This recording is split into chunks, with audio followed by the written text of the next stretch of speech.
Well, hello, everybody. We're back at the World Autism Summit with one of my favorite people here, Jonathan Alderson. And I've known Jonathan for years, and I've talked to him driving down the street to go see Temple Grandin at one of my conferences, in fact.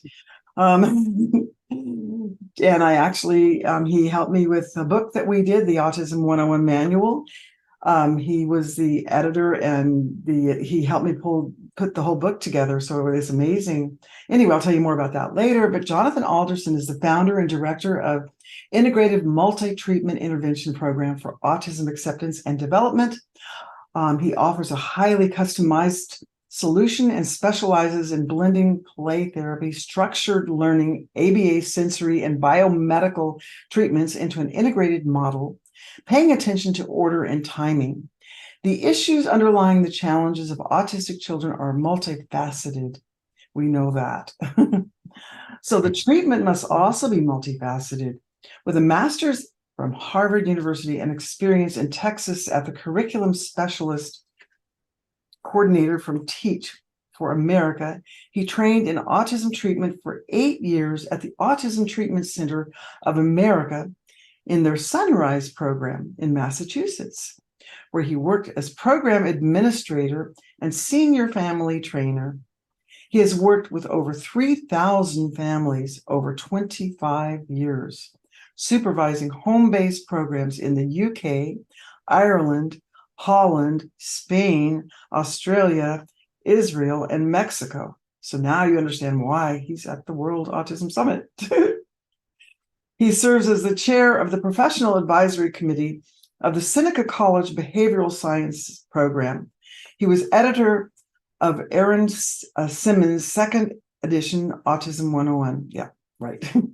And is the author of Challenging the Myths of Autism, honored with 7 awards, including the Mom's Choice Gold Award, and American Nonfiction Authors Association Silver Award, and the 2012 International Book Award for the Best Parent Resource.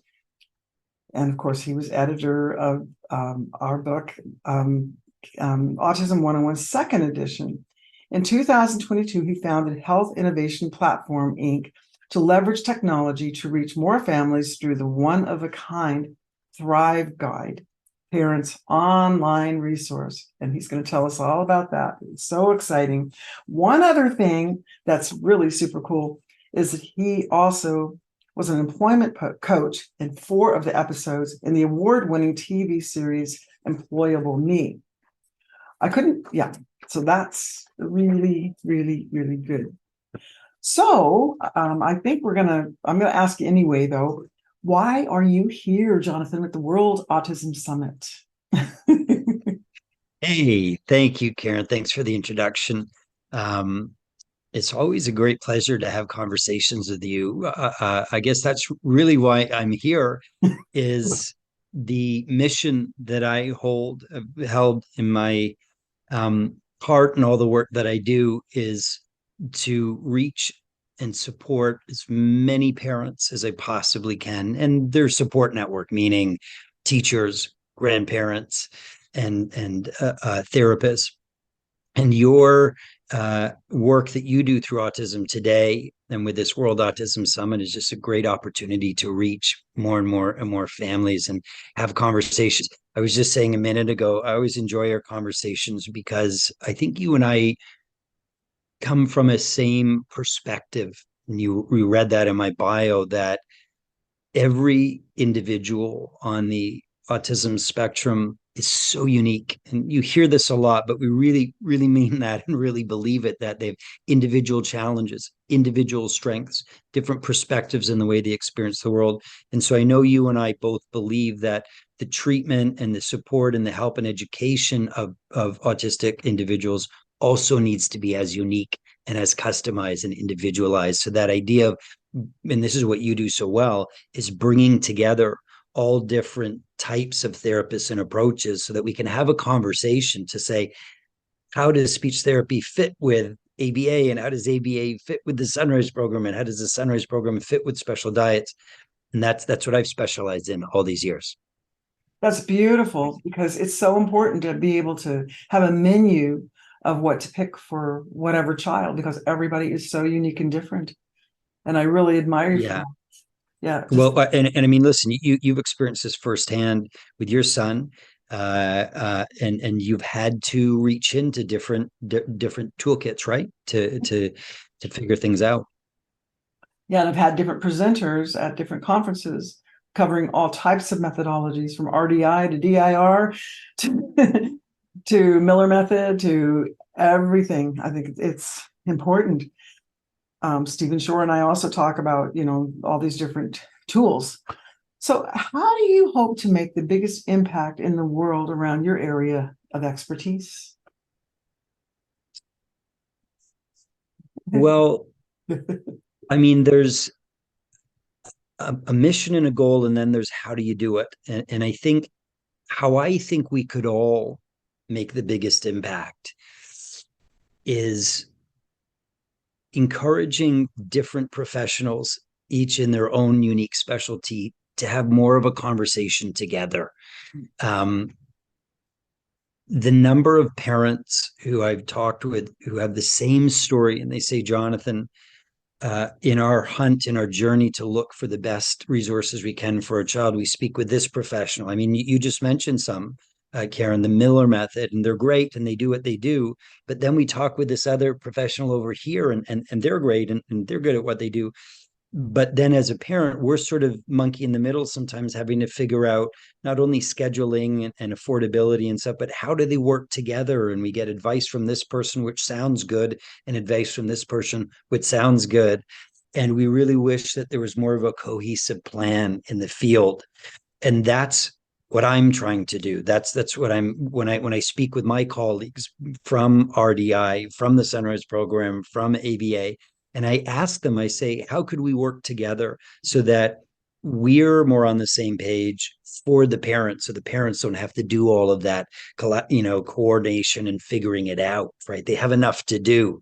So the multi-treatment approach really is sitting in that space. So that's one way that I hope to contribute to the field. And how do you see that manifesting globally? Like in the Yeah. every word, like Well, listen, Karen, not to put you in the limelight. I know I'm the presenter here, but look at what you're doing, the World Autism Summit, bringing lots of people together and presenting. I would like to see those discussions between the presenters, mhm. specifically around the conversation of how do your two different methods work together for a family, right? So that's kind of an interesting thing, and I've had the idea for years to have, let's say, a conference that really is around multi-treatment. How do things work together? But I think that's an example. Your book, Autism 101, you did the same thing. You brought together in one resource 40 plus different approaches and gave, so parents can pick up one book, Mhm. and there it is, a whole range from young children and early diagnosis all the way through to resources for adults on the spectrum, right? What a great resource. So how do I see it happening globally? I mean, we're in a great age of interconnectedness, aren't we? When I Mhm. started in the field, and I think you did as well, 25 years ago, scary to say, internet didn't exist actually, so we couldn't have these conversations on Zoom. We couldn't quickly email our colleagues. So the collaboration is happening more than ever before. But again, I think the way that I see it happening globally is if, for the sake of parents, if we could not stay in our silos and be our own specialists, but understand that any given parent is for sure not only working with you. I know that when a family comes to me, I'm not under an illusion that they're not also consulting with another person and reading another, other stuff out. And I think it's my responsibility to be part of that conversation with the parents and knowing what they're considering, and having that open conversation about, hey, does this fit? And by the way, Karen, let me just add, I'm talking a lot about helping parents, but really what it comes down to is you have an individual on the spectrum, Mhm. and we have to ask ourselves, what is that child or young child's experience of having 3 or 4 different therapies or 5 or 6 different therapists and going to different things, do they kind of feel pulled one way and the other? Is there a cohesive plan? When you drop your child off at a speech therapist, that might feel really different than when you then drop them off at the music therapist Mm. in terms of the expectations and the language that's used and the goals.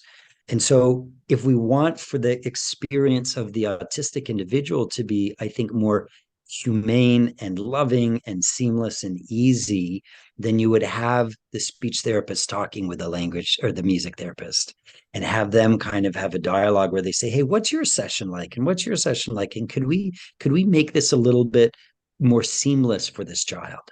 Yeah, that makes all the sense in the world. Wow, yeah. Common sense, you know. Yeah, I think so. What is the biggest why for what you do?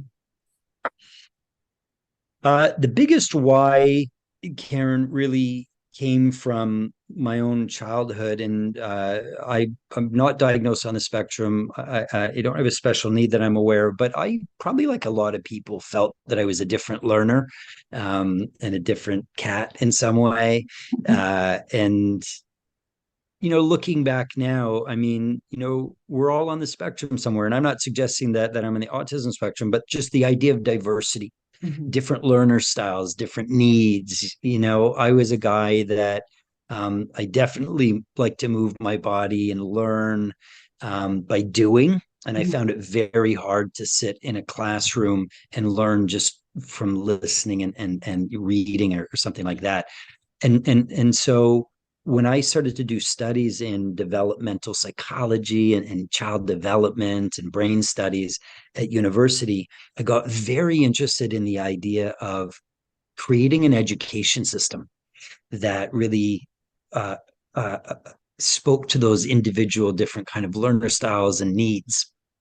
And I then got into the field of autism, and the why still is, how can we create educational experiences and support systems and all of that are, again, customized and individualized to different needs. That's my biggest why, is to do that.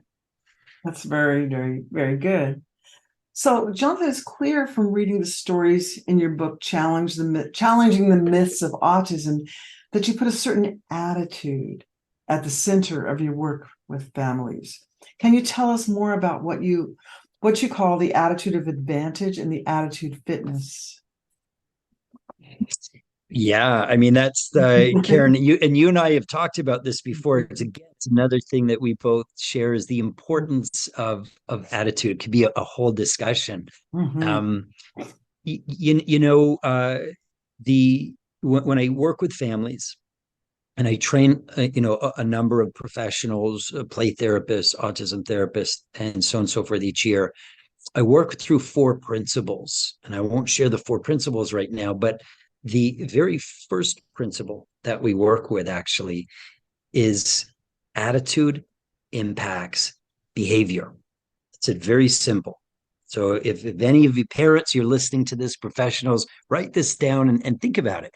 Attitude impacts behavior. And it's really just a reminder of that, the feelings that we have and the thought. So that would be our attitude. Let's say our attitude is what we think and feel, right? So, for example, I'm thinking, oh, it's cloudy today and it's rainy, so I can't go and play tennis or golf or something. And so my feelings are disappointment. So my attitude would be a disappointed attitude, right? Now, by the way, if I was a farmer, and on that same day, a couple of blocks away, I woke up and I saw that there was cloudy and it was going to rain. I might think, oh, good. My crops will be watered. This is a good day. And I think it's so interesting to look at, same clouds, same rain, a couple of kilometers away, and two people have a different attitude about it for different reasons. So, but what I'm interested in is, how does the thoughts and feelings, your attitude, impact your behavior? So again, if we go back to that example, the person that wanted to go out to play tennis or golf and they can't, and their behavior might be feeling now disappointed. They have less energy. They're less enthusiastic. They might be a bit grumpy. Their wife comes down the stairs for breakfast and they're a bit kind of grumpy because they're not going golfing or whatever it is. Whereas the farmer attitude is a happy one today. And I think you would see that reflected in his behavior, in his voice tone, in his face, and so on and so forth. Okay, why is this important for this discussion around autism and therapy and parenting? Is when I train and work with professionals, they're very clear typically in these days, especially people in the behavioral sciences, very clear in the goals that they're going to do. I have this discrete goal. I'm going to teach a child to, use a toothbrush or use a fork or do up his jacket or draw a circle. I'm clear on the behavioral goal, and they go and they have the right materials. They have their scissors and their pens and their paper, whatever. And I'll pause them and I'll say, hey, what are you feeling and thinking? What's your attitude as you go in to do this goal with this child?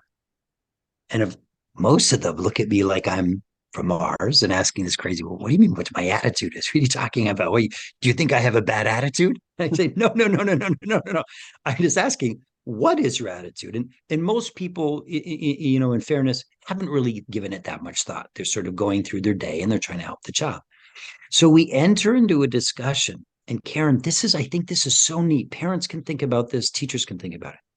We talk about, what if you planned your thoughts and the feelings that would go with your goals? So I'm going to teach the child to draw a circle. I've got my materials, I got my pen and paper, and I want to have a thought that this child can do this. I believe this child can do this. And the feeling that's going to come of that is anticipation, enthusiasm, maybe some patience. And so literally the attitude in the programs that I teach is part of the curriculum. The professional's attitude is almost prescribed. Now, people, often say, how can you tell me what to think and feel? It's just a suggestion, right?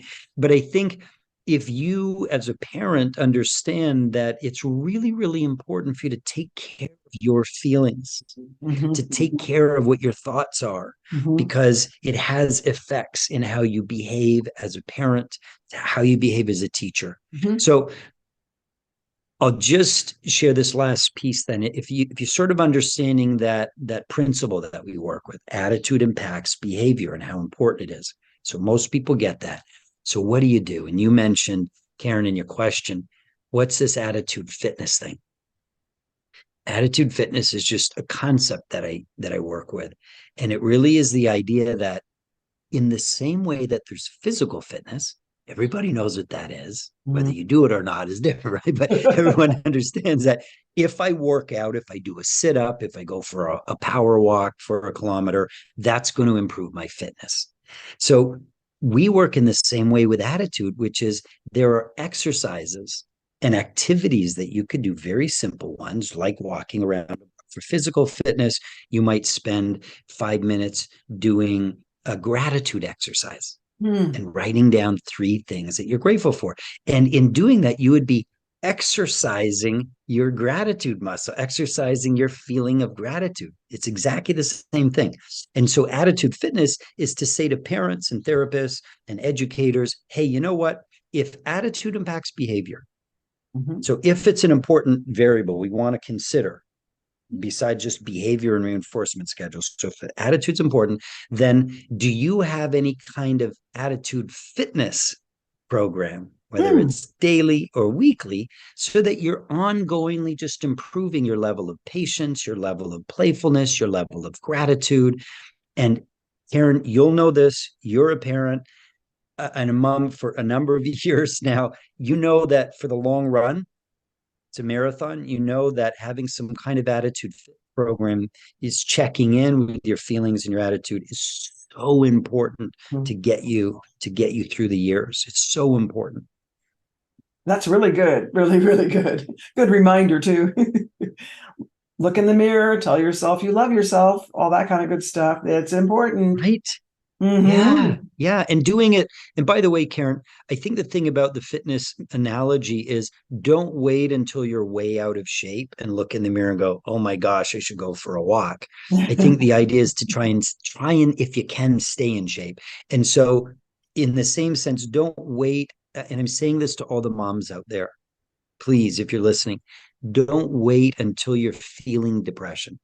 Don't wait until you can't go to sleep at night from anxiety. Don't wait until that point to start thinking about how can I exercise my attitude or that gratitude muscle. Build in every day if you can. You've got a big list of to do. You're overwhelmed already. I get it. But it turns out that the attitude fitness exercises actually are like a little mini break, right? And so it could be 5 minutes of as Karen said, right? Writing a little love note to yourself. So important to love yourself, to be gentle, to not beat yourself up. So write a little note. I'm doing a good, like write down the 5 things you feel good about today. Give Affirmation. gratitude to your spouse or even to your own child. Or I mean, there's so many things, and that's another conversation of how do you do this. But I think the point is, do it as a daily or every other day sort of upkeep maintenance program rather than waiting until you're really in the dumps. Yes. And the fact that you can choose your own thoughts and feelings is sometimes hard for people to get their heads around, but it really is a doable thing to do. It's possible, Karen, and I think you're right in your question is it can sound maybe trite or uncaring to say, hey, you can choose how you see things. And probably a lot of people that say, hey, Jonathan, you come to my house and try and be calm during breakfast or my kids throwing Cheerios across the room. And by the way, as Karen said in the intro, I've worked with around 3,000 children, and not just in clinics, but I work in homes with families. I frequently go to families' homes and I watch breakfast and I observe after school times. I get it. I've been there. I've worked with kids directly and had Cheerios thrown at me too. So no, it's not to say that it's just so simple to put a smile on your face. But again, that comes back to it's maybe not so simple to walk into a gym and pick up a 20-pound weight and do a curl. But if you start with 5 pounds and you do 3 a day, and then you go to 7 pounds and then 10, if you find one opportunity in the day to just shift your thinking a little bit, A little bit.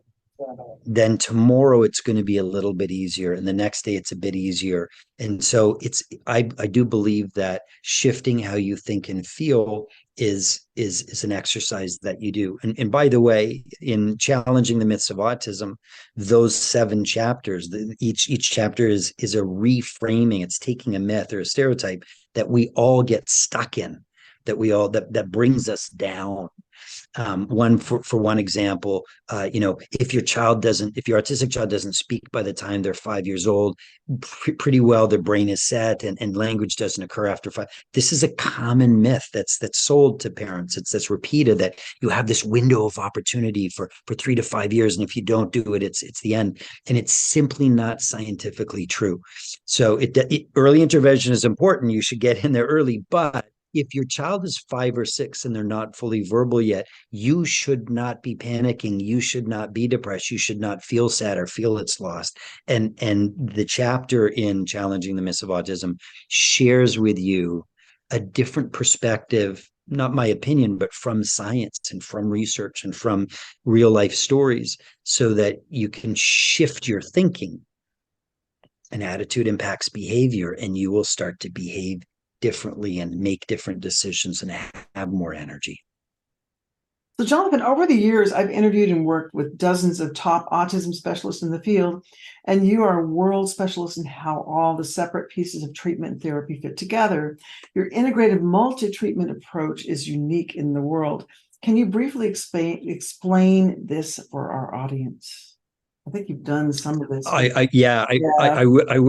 will. Yeah, briefly. Yeah. I mean, we touched on it earlier, didn't we? Yes. We touched on the importance Mhm. of why would you want to do multi-treatment? Why would you want to have professionals collaborating together? Why would you want to figure out how speech therapy fits with music therapy? And Mhm. ultimately, I mean, the answer I provided was, or suggested, is to make it a more seamless experience for the child. Mhm. But I think the two things I would just say quickly for people listening today around a multi-treatment approach, or by the way, most families are doing multi-treatment. Right. I offer a program where we help to fit it together smoothly, but most parents are already doing it. So here's 2 tips real quick, 2 practical things that you could think about as a parent.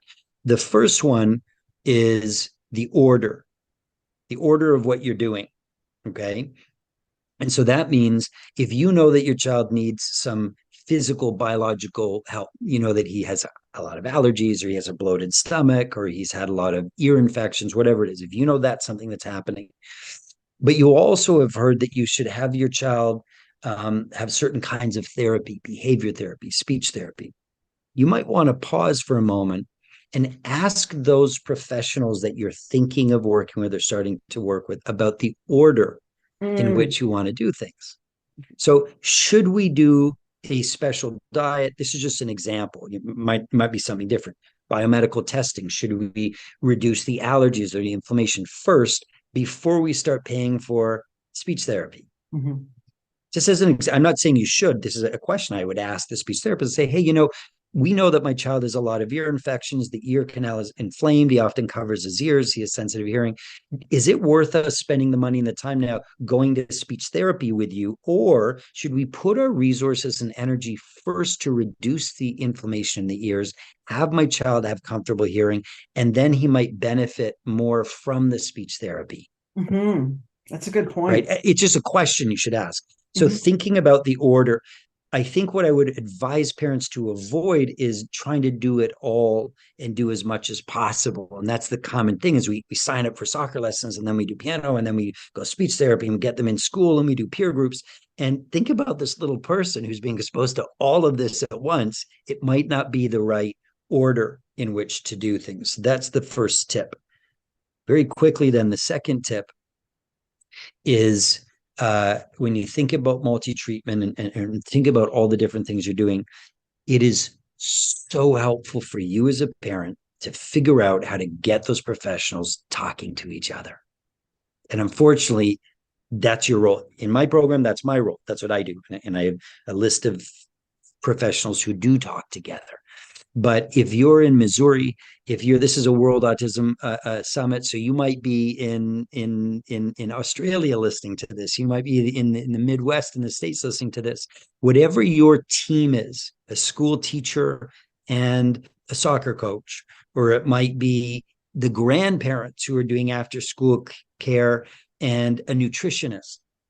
If you can, this is the practical thing to do. If you can do it, get them together once a week or once every other week or once a month on a Zoom and give each person on that team a chance to just tell everyone else what they're doing. So the grandparents know what the dietitian is doing. The dietitian can hear what the soccer coach is doing.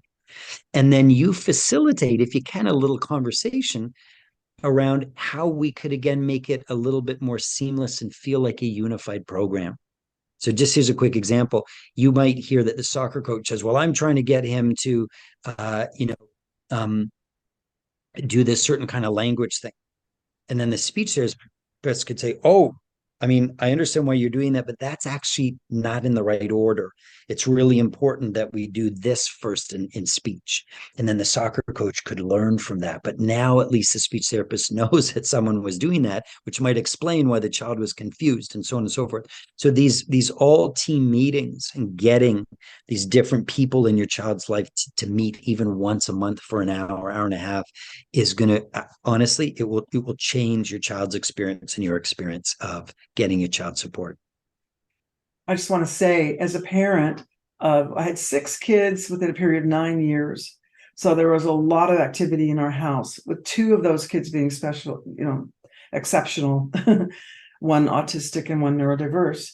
And like, I know it's hard to be in it and like just have that perspective of the outside in and the inside out, and a lot of parents may feel this sense of I've got to defend my babies and I've got to defend, I've, um, like, the protective thing of, Yeah, of all yeah, people coming into their environment and, oh no, they're telling me all these different people telling me what I'm going to do with my children or my 2 special needs kids. And it's just it's a very delicate balance is what I'm saying, especially when you're in it. And but it's important. It's important. And it would be good for everybody to understand how hard it is sometimes for the parents. but the parents do need to really open up and listen, and everybody just needs to work very cohesively and very collaboratively and be sensitive to the parents, and also the parents to be sensitive to how difficult it is for all the paraprofessionals and all the people to work as a team. So I just wanted to get that out there as a mom. Yeah, well said, Karen. I mean, amen, right? Professionals like myself have to really be what I call deep listeners. We have to really lean in. And deep listening means putting my judgments aside, putting even the knowledge that I have aside for a moment, and being open to the reality that this parent is the specialist on their child, and they have all sorts of information that I need to listen to and understand.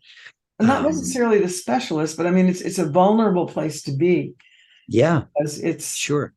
It's like, we want our kids to be right. We want our kids to be okay.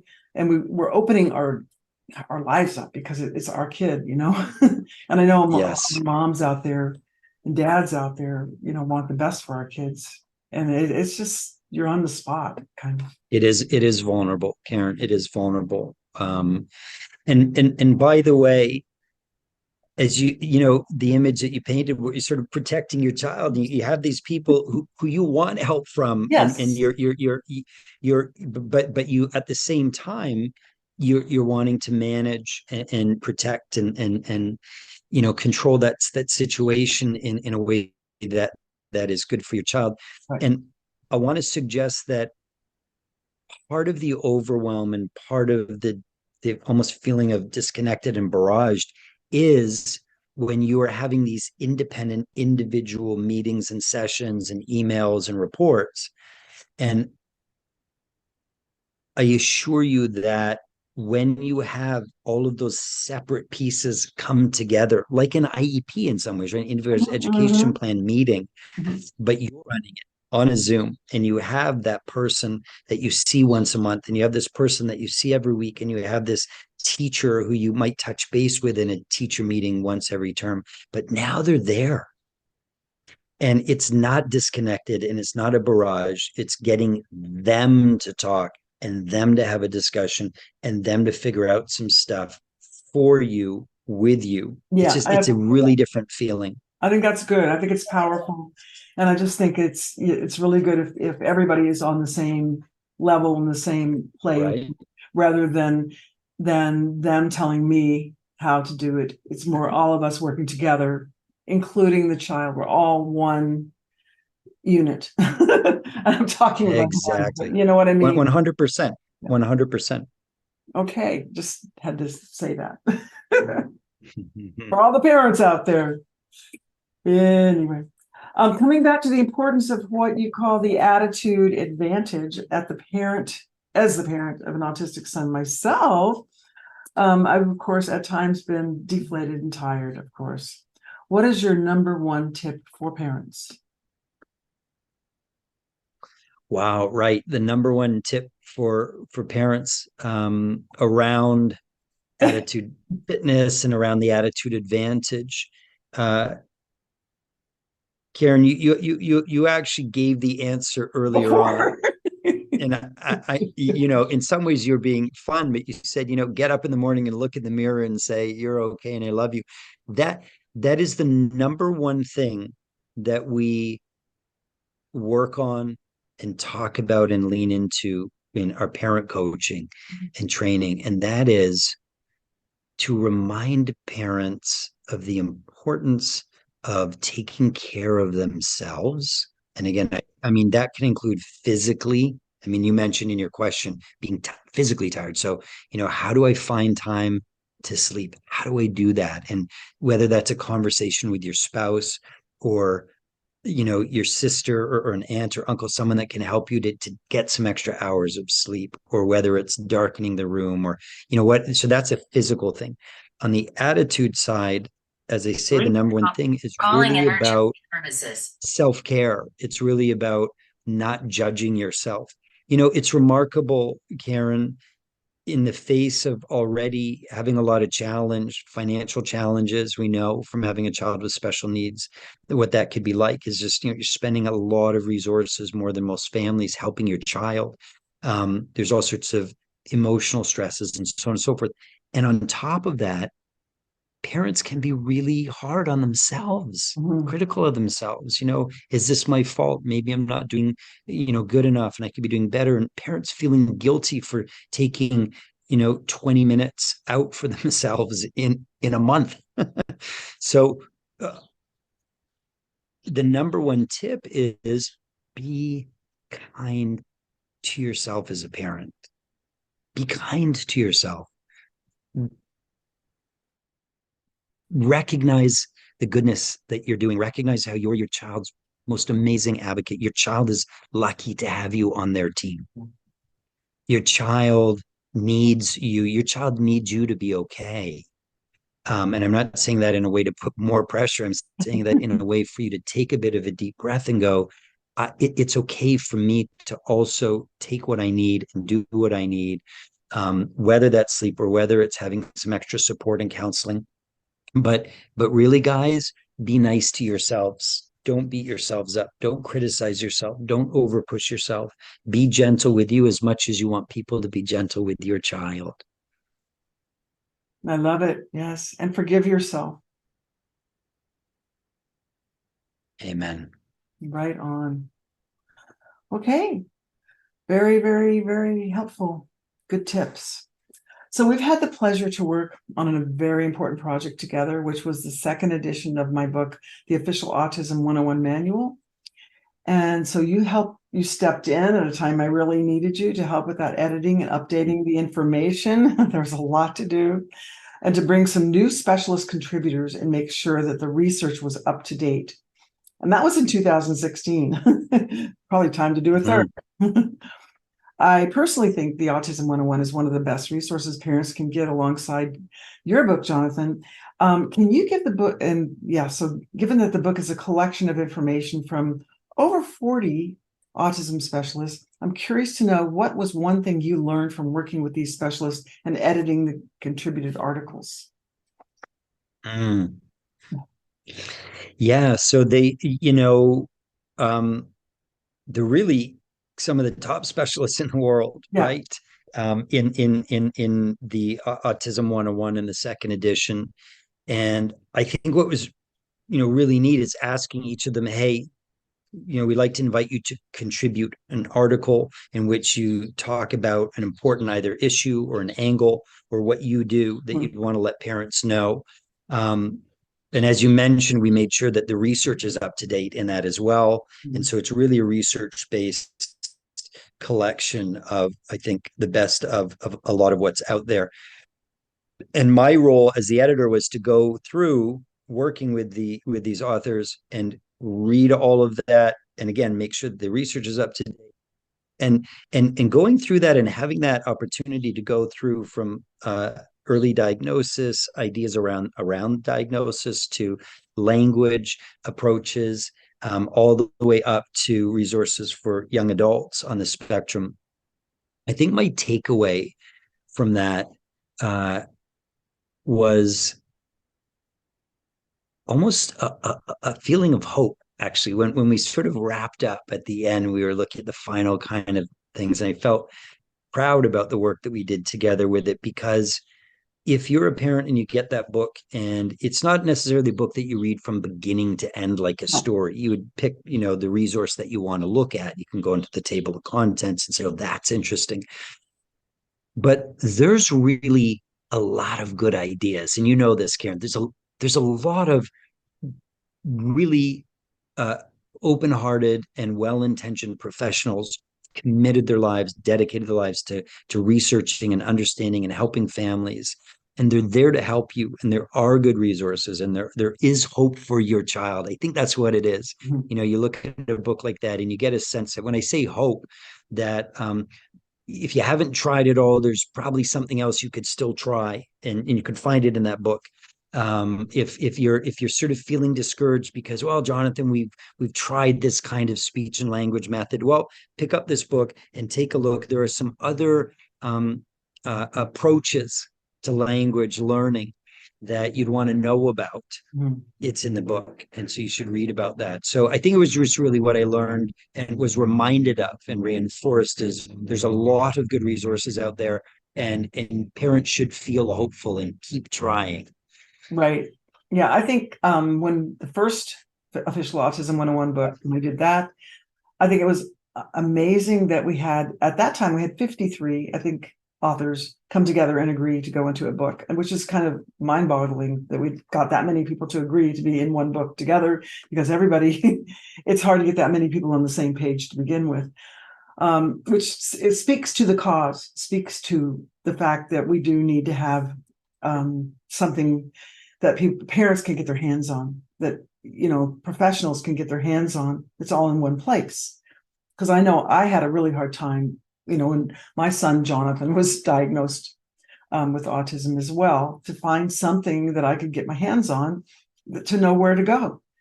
And it's, from beginning to end. And right now, even I'd like to add more to that, about, well, where's my child going to live?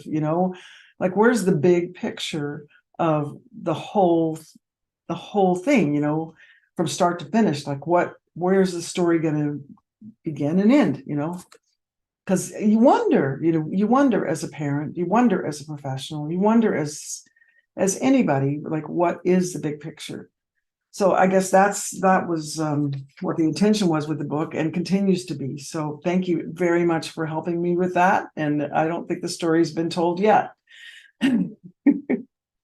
Anyway, and lastly, not most important, but really, like this, the story that you're telling right now, I know that you spent the last 12 months working on a brand new online service for parents that I am super excited about. And I know from knowing you over the past 15 years that you only do things that are very high quality and high value. So I'd love for you to take a minute to tell us about your new innovation. The Thrive Guide. Yes, Karen. And you and I, again, we've talked a little bit about this. I've just given you like a little sneak peek idea about it. But so this is really, really exciting. I've loved what I've done for the last 25 years with families, but this, I got to tell you, is the most exciting thing that I've done. And it's the most exciting because of the potential to reach out to tens of thousands of families globally. So it's a great almost announcement here at the World Autism Summit. I know Nice. you're wanting to reach out also globally. So here's what we've done, just really quickly. So more to come, right? Watch this space. But here's the one liner is I've worked with a really smart computer engineering and tech team for the last 12 months. And what we've done is we've designed an online platform called the Thrive Guide. And here's what it is. Essentially, it would be like getting an online digital psych ed or IEP in about an hour instantly. So I'll explain really briefly. Wow. We have created an extensive survey intake that you do. It takes a while, but all sorts of insightful questions. And the questions come from years and years again of doing assessments with children on the spectrum, but also we've taken from different psychometric tests like the Conners and anxiety scale and things. And so parents fill this out. And there's some little videos that pop up. So we try and make it user friendly. And when you get to the end of that intake, then you really click a button to generate your Thrive Guide. And you are instantly, we have an algorithm that we've been working on for the last year. It's highly sophisticated, very intelligent. And you are given 12 goals or recommendations instantly that fit your child's individual needs and strengths. That's what we've been talking about this whole time, is how do you kind of customize a program? By the way, this is not a new autism program. We're not trying to replace what you're already doing. But this is for a parent, for example, who is, your child maybe is just diagnosed and you're on a waiting list for 6 months. Or, by the way, we just spoke with a parent who had been here in Toronto, Ontario, who had been on waiting list for service from the government for 6 years. I'm not making this up, Oh, just spoke with her yesterday. So you're a parent with a child with autism who has just been diagnosed, let's say, or your child is 8 years old, and you're still kind of wondering, what's the next step? What's our best next step here? And so you do the Thrive Guide online, and in about an hour, for the cost of a little bit less than what one speech and language therapist session would cost, you have an individualized set of goals and recommendations. And what's amazing, and by the way, that covers language, social skills, independent skills, and we have a whole question set and recommendations around rituals, ritualized behaviors as well. So really, really interesting. It's 100% research based, Karen. Hmm. So every single recommendation that you get has published peer-reviewed research that goes with it, so you can know it's evidence-based, research-based. But when you click on one of the recommendations, for example, we might suggest that you have your child have more quiet space. And that would come from some things you told us about their hearing and their interactions. And we might say, hey, you know what?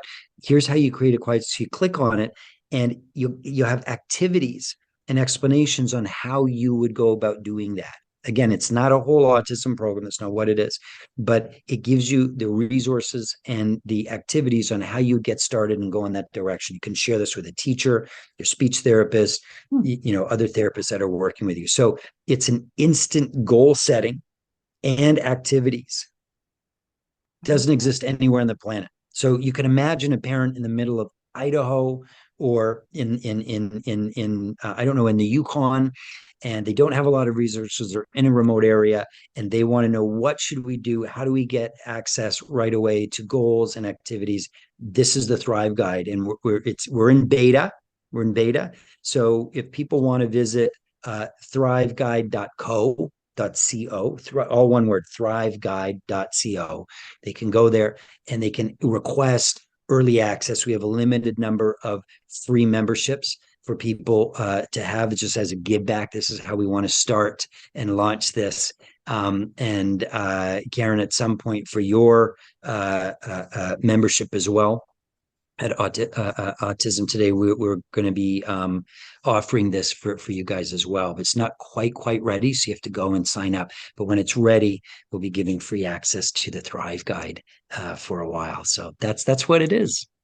That's Very so exciting. amazing. You're going to change the world. Now, is this going to be available everywhere in the world, or where is it going to be available? So it's online, it's web-based. So yeah, you could be anywhere in the world. It is currently it's in English. Okay.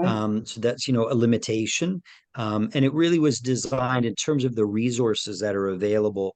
Our first version really is for a North American kind of, Canada, the States, and England, Australia, like English-based Mhm. companies or countries for now.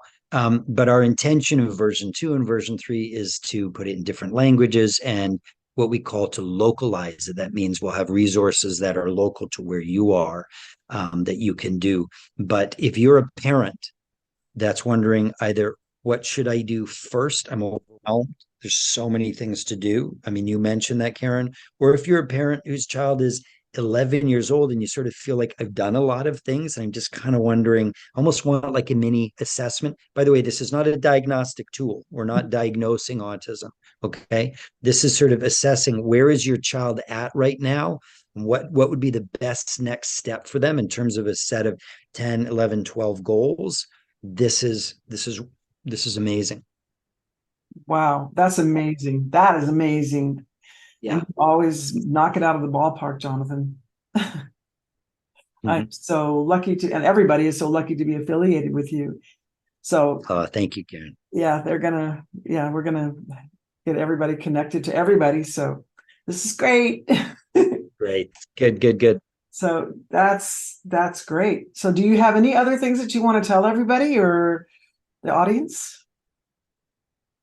Well, Karen, before we opt and set this up today, I think you and I, there are just two things out of all the conversations we've had over the years, and I always enjoy our talks and hearing, your experiences too. As you said, the importance of professionals really listening to parents and knowing where they're at, and vice versa. But I think the sort of the two things that we wanted to talk about today that were important included multi-treatment Mhm. and how does a parent think about that overwhelm of all those things, and the importance of things like order and timing, the importance of having therapists talk to each other potentially once a week, once a month, and the importance of not trying to do everything all at once for your child, but slow it down a little bit and know that pace is important, and order and timing. I think that was one thing around multi-treatment. And the second,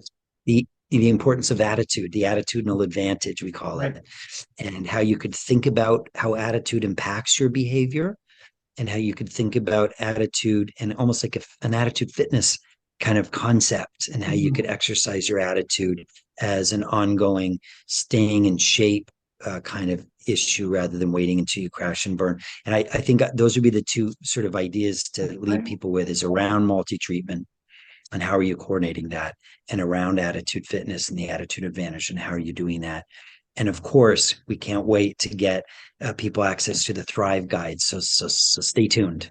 Great. Thank you so much, Jonathan. I say an attitude of gratitude for you and also an attitude of gratitude for our children because Indeed. our children teach us so much. They do bring a wealth of joy and happiness to us too. We have to, we should look at that. So thank you so much, Absolutely. Yeah. Jonathan. Well, thank you, Karen. Thanks for the opportunity. Thanks for putting this on and doing this for the parents and bringing us all together. Really appreciate you, and I've enjoyed my time as I always do. Thank you. Thank you, Jonathan.